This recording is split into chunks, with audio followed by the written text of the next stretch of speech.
Продолжува промотивната кампања за системот капка по капка, која се очекува да заврши до крајот на месецот. Преку оваа кампања, земјоделците и земјоделските стопанства во целост ќе бидат информирани за потребата од трансформација на конвенционалните системи на земјоделско производство кон поодржливи системи со примена на земјоделски техники, базирани на претходната проценка на земјоделските карактеристики и животната средина.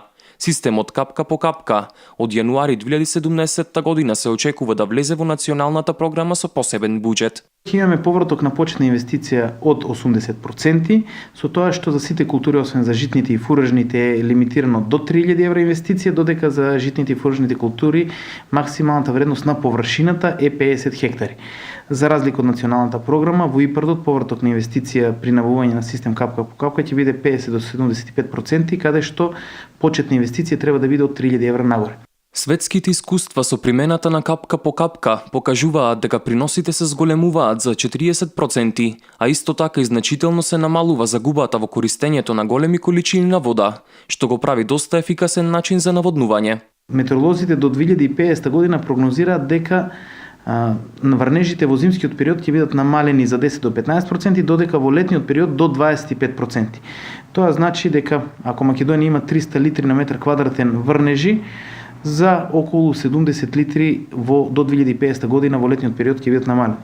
Тоа повикува на нешто што треба многу внимателно да почнеме со искористувањето на водните ресурси. Токму затоа системот капка по капка, кој што секоја капка ја пушта на место каде што треба, тоа е кај кореневиот систем, ќе треба веќе сите земјоделски стопанства да почнат да го спроведуваат. Покрај заштедата на вода, преку системот капка по капка може да се извршува и фертиригација, односно со растворање на вештачките ѓубрива. Истите може да се аплицираат на површината преку овој систем. Имаме заштеда на влегување со механизација во површината за аплицирање на вештачките ѓубрива, кои што наместо тоа се раствараат во водата и така се аплицираат со системот капка по капка, и уште по модерен начин, односно интензивен начин на користење на системот капка по капка е целосната автоматизираност, каде што со мерење на полски воден капацитет, односно со сонда која што се поставува во површината, самата сонда го мери полскиот воден капацитет и му кажува на системот кога да започне со наводнување. Системот капка по капка е еден од најефикасните начини за наводнување на растенијата и преку ваквиот начин на наводнување,